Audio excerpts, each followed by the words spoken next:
bienvenue sur ma chaîne, j'espère que vous allez bien. Dans cette vidéo, on se retrouve pour parler de mes dernières lectures. Donc, je vais vous présenter 4 romans. Le premier roman dont je vais vous parler, il s'agit de L'Enfer de Church Street de Jay Kingson aux éditions Galemaster, collection néo-noir. J'ai lu ce roman dans le cadre du challenge de Léa Touchbook qu'elle organise tout au long de l'année pour fêter les 10 ans de cette maison d'édition. Et je suis vraiment très contente de pouvoir y participer. Ça me permet enfin de découvrir les romans et les auteurs de cette maison d'édition. L'Enfer de Church Street, ça raconte l'histoire de Geoffrey Webb qui, alors qu'il se fait braquer sur un parking, va proposer un marché à son braqueur et lui propose de monter avec lui dans la voiture et de l'écouter parler pendant 2-3 heures. 3-4 heures, je sais plus trop. Et à l'arrivée, il lui donne tout ce qu'il veut, donc son argent, sa voiture, tout ce qu'il veut. C'est un roman qui est très court, qui fait 230 pages. Je l'ai lu en une soirée. On va pendant ce temps-ci écouter Geoffrey Webb qui raconte sa vie. Et durant tout qui raconte sa vie, et plus particulièrement une période de sa vie qui l'a plutôt marqué. On va être vraiment immergé dans son monde, dans l'écoute, et on va être en fait comme le braqueur, on n'aura pas le temps de voir de voir la route passer, puisque j'ai dû mettre à peu près autant de temps à lire que le braqueur a attendu dans la voiture à l'écouter. Donc on n'a pas le temps de s'ennuyer, on est vraiment plongé dans son récit à lui. Et je peux vous dire que c'est un récit qui est vraiment très noir. Donc cette période de sa vie, c'est quand c'était plutôt un jeune homme. Donc, je ne vais pas tout vous raconter puisque c'est court, c'est rapide. On est tout de suite dans le vif du sujet et j'ai pas envie de vous en dire trop. Je vais juste vous dire que ça va être comme une confession. Il va se confesser au niveau de la période de sa vie où il a connu des moments pas très joyeux en termes de tout en fait. Il va arriver dans la petite ville de Church Street. Pour lui, il va vouloir travailler donc dans l'église. En fait, pour lui, l'église, la religion, c'est un business. C'est se faire de l'argent facile en blablatant à des gens ce qu'ils veulent entendre. Donc pour lui, c'est simple. Et il va se diriger vers ce métier-ci. C'est pas une vocation comme beaucoup qui se dirigent dans ce milieu-ci. Et il va être amené à mentir, il va être amené à tuer, il va être amené à fuir, il va être amené à vouloir jouer au plus malin. Enfin voilà, il va se passer plein de choses. Ça va être vraiment une descente aux enfers. Et à un moment donné, on est entraîné dans ce récit. Et moi, j'ai vraiment vraiment bien aimé ce roman. C'est, comme je le disais, c'est court, c'est intense. On a toutes les infos en même temps, tout se passe très vite. On n'a pas le temps de s'ennuyer. Et j'ai vraiment beaucoup aimé ce roman-ci.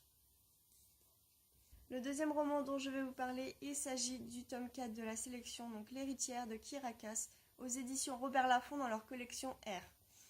Ça va être compliqué de ne pas spoiler ce tome-ci dans le sens où c'est la suite des 3 premiers.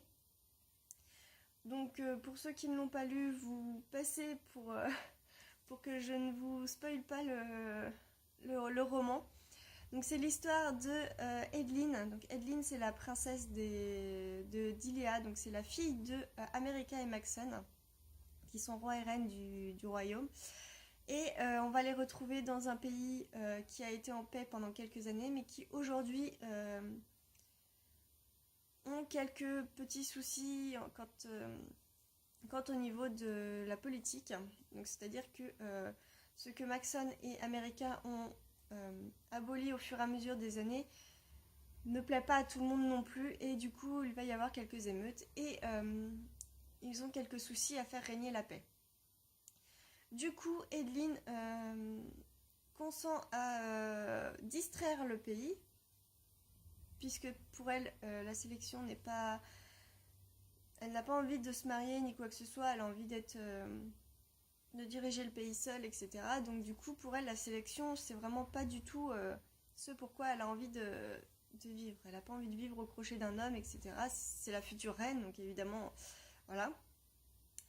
Et donc du coup, elle consent à ses parents de participer à la sélection, donc de choisir un compagnon via cette émission, via cette émission, via ce concept qui a existé pour ses parents, et accueillir donc dans le palais les 35 candidats qui vont se battre pour elle.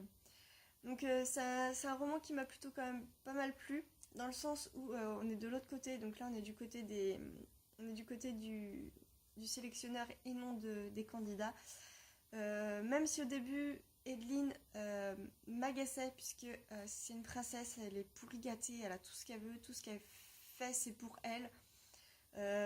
Tout ce qu'elle fait, elle le croit qu'elle le fait pour les autres, mais en fait pas du tout, c'est vraiment que pour elle. Elle s'intéresse absolument pas aux autres personnes qui l'entourent. Même sa femme de chambre ou les amis de sa mère, etc.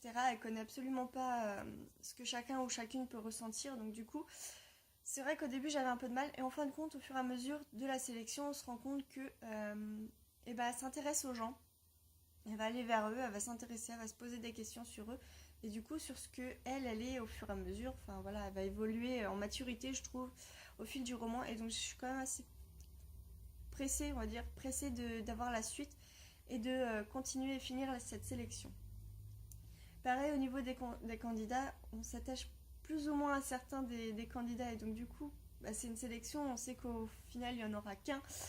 Et je pense que ce sera assez triste de me... J'avais pas ressenti ça dans les premiers tomes.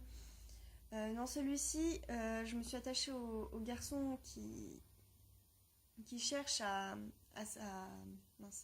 au garçon qui cherche à séduire Edeline, alors que dans la première trilogie, les autres filles, on n'en avait rien à faire, quoi. Je me suis pas attachée aux autres filles, alors que ici, si. Donc du coup, voilà, j'ai quand même hâte d'avoir la suite et de pouvoir découvrir la fin de cette sélection. Le troisième roman dont je vais vous parler, il s'agit de Landfall d'Hélène Urbani. Donc c'est un roman aux éditions Galmaster que j'ai reçu toujours grâce au challenge de Léa Touchbook. Donc je remercie Léa et je remercie la maison d'édition pour l'envoi de ce roman. Donc c'est un roman qui est sorti le 3 mars, que j'ai reçu avec d'autres personnes qui participent au challenge, que l'on a reçu en avant-première, donc quelques jours avant sa sortie. Je l'ai lu à peu près au moment de sa sortie, donc début du mois. Et je suis vraiment très contente d'avoir pu découvrir ce roman. Donc on se retrouve en 2005 lors de l'ouragan Katrina à la Nouvelle-Orléans. Et on va avoir deux personnages, donc des chapitres alternés avec deux personnages. Donc la première c'est Rose, une jeune fille blanche, et le deuxième c'est la deuxième c'est Rosie, une jeune fille noire. Donc elles ont toutes les deux à peu près eu la même, on va pas dire la même éducation, mais elles ont toutes les deux été élevées par leur mère, puisqu'elles ont été toutes les deux abandonnées par leur père avant la naissance. Donc, on va suivre Rose, qui, avec sa mère, va partir pour donner des dons aux survivants de l'ouragan, et sur la route, il va y avoir un accident. Sa mère va quitter la route et va en même temps tuer une jeune fille. On se rendra compte plus tard que c'est Rosie. Donc du coup, Rose va vouloir tout faire pour découvrir qui est Rosie et la restituer à sa famille, puisque les personnes qui ont secouru, les secours n'ont aucune adresse ni quoi que ce soit pour contacter la famille de Rosie. Et donc Rose va tout faire pour pouvoir découvrir qui elle est et à qui leur annoncer cette nouvelle-ci qui est assez difficile. Et en même temps, donc, on a les chapitres sur Rosie qui viennent un petit peu avant cet accident-ci, donc qui racontent comment Rosie a survécu à l'ouragan. Donc on a depuis le début de l'ouragan jusqu'à toute la vague qui a suivi les inondations, etc. à la Nouvelle-Orléans. Et c'est vraiment un roman qui m'a beaucoup plu parce que on est touché par la force des deux personnages. Ce sont deux personnages qui veulent s'en sortir, qui se veulent indépendantes, qui se battent et qui veulent s'en sortir avec ça. Et j'ai vraiment, vraiment beaucoup aimé ce roman-ci. C'est vraiment des romans euh, pour lesquels comment je vais expliquer ça? Euh, je sais pas si j'aurais été de moi-même sans les avis, etc., des autres personnes qui lisent les romans de cette maison d'édition. Je ne sais pas si de moi-même j'aurais pu aller les lire. Et en fin de compte, je trouve que ce style de roman me plaît énormément. Les romans où l'on parle comme ça de destin de femme ou de, enfin voilà, où on parle de femmes dont les destins s'entrecroisent, me plaisent vraiment de plus en plus et il faut vraiment que j'en découvre plus. Et du coup, je suis vraiment très très contente d'avoir pu découvrir ce roman-ci et je pense que ma découverte de cette maison d'édition n'est pas terminée. Et le dernier roman dont je vais vous parler, il s'agit d'une lecture commune que j'ai fait avec Maëva de la chaîne Les Livres de Maya. Et il s'agit de Nécrologie de Paul Cleave. Donc si vous vous rappelez bien, il y a à peu près un mois, j'avais lu Un employé modèle, donc du même auteur, et j'avais vraiment adoré ce roman. Et donc du coup, j'ai continué ma découverte de cet auteur avec ce roman-ci, et j'ai vraiment aussi beaucoup aimé. Donc on se retrouve dans la même ville qu'un employé modèle, donc c'est-à-dire Christchurch. On va se mettre entre les Church Street et les Christchurch. J'ai du mal.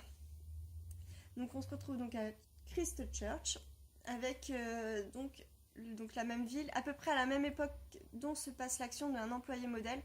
Donc si vous vous souvenez bien d'un employé modèle, on parlait de Joe, qui était un personnage, un tueur en série, qui sévissait dans la ville et les policiers essayaient à tout prix de le rechercher, de le trouver. Dans celui-ci, on se retrouve avec Theodore Tate. Donc c'est un ancien policier qui s'est reconverti en détective privé parce que donc il y a 2 ans, il a disjoncté, je pense, c'est quelque chose comme ça, il a disjoncté à cause d'un accident qui a fauché la vie de sa fille et rendu sa femme comme un légume, enfin voilà. Donc du coup, c'est un détective privé qui aujourd'hui a une mission qui est de déterrer une tombe pour voir si la personne qui est à l'intérieur est morte de mort naturelle ou a été tuée. Sauf que il va se passer ce matin-ci, il va se passer un petit problème, c'est que déjà juste à côté donc dans le cimetière, juste à côté, il y a un lac. Dans ce lac, il va y avoir des corps qui vont remonter. Donc déjà, bizarre. Pourquoi des corps remontent alors que... voilà. Et ensuite, donc dans la tombe qu'il a donc sortie de terre, on va se rendre compte que ce n'est pas la bonne personne qu'il y a à l'intérieur. Donc voilà, on va se rendre compte qu'au lieu d'un homme qui est mort il y a 2 ans, c'est une jeune femme qui est morte depuis 2 ans aussi à peu près. Donc tout le roman va tourner autour de ça, de savoir qui sont ces femmes qui ne sont pas enterrées au bon endroit, qui sont ces corps, pourquoi ces corps sont sortis de tombes et ont été mis dans le lac, dans le cimetière, enfin voilà. Il va falloir qu'on découvre qui et qu'est-ce qui se passe autour de ce mystère. Et donc Theodore Tate, le détective privé, va tout faire pour découvrir. L'enquête et l'intrigue, j'ai adoré suivre les indices que l'on récolte, les différents suspects que l'on voit, les différentes théories qui se mettent en place. J'ai vraiment beaucoup aimé la fin. Comment on peut imaginer ça qui tourne autour? Enfin, moi j'ai vraiment beaucoup aimé.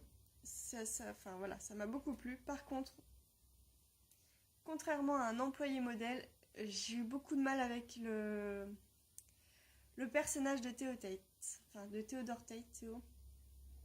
puisque c'est un personnage qui... et je pense que c'est parce que justement je l'ai lu il n'y a pas si longtemps que ça. J'avais encore le personnage donc, de Joe dans la tête. Et Joe, c'est un personnage qui... comment je vais pouvoir... qui assume ce qu'il fait. C'est un tueur en série, il est froid, il est méticuleux, il sait ce qu'il fait, il joue, enfin voilà, c'est quelqu'un voilà, qui est froid, strict, enfin, il cherche aucune excuse, etc. Et alors que là-dedans, il va se passer des choses. Theodore Tate va devenir quelqu'un qui n'aurait pas dû devenir. Il va faire que de chercher des excuses sur son comportement. Et moi, j'ai vraiment eu du mal dans son comportement, dans son attitude vis-à-vis des victimes, en fait, qui ne m'a absolument pas plu. Je sais pas trop comment dire pour ne pas spoiler, mais enfin voilà, il va devenir la personne qui a détruit la vie de sa femme et de sa fille.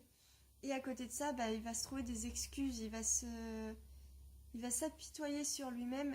Et j'ai vraiment pas apprécié. Même si du coup à la fin il se ressaisit et que il se rend compte que ce qu'il a fait c'était pas bien, etc. Il va quand même tout faire, donc déjà pour cacher ce qu'il a fait avant. Et il va vouloir donc s'en sortir, mais en même temps à côté de ça, bah, il se plaint beaucoup et moi ça m'a pas tellement plu. Mais bon, le roman lui-même est vraiment quand même très très bon. C'est un roman qu'on dévore quand même, qu'on tourne les pages, on veut savoir le fin mot de l'histoire. Et donc du coup, moi je recommande cet auteur-ci, Paul Cleave, et je pense bien découvrir ses autres romans pour vraiment donc découvrir tout l'univers autour de cette ville, puisque d'après ce que j'ai pu voir, tout se passe à Christchurch, donc un univers autour de cette ville a été mis en place, et donc moi je veux découvrir les autres romans. C'est tout pour cette vidéo, j'espère que ça vous aura plu. Encore une fois, c'est une vidéo brouillonne, donc je dis comme ça me vient, et voilà. Si vous avez lu des livres, si certains vous tentent, n'hésitez pas à mettre des petits commentaires. Et moi, je vous dis à très bientôt pour une prochaine vidéo. Bye bye!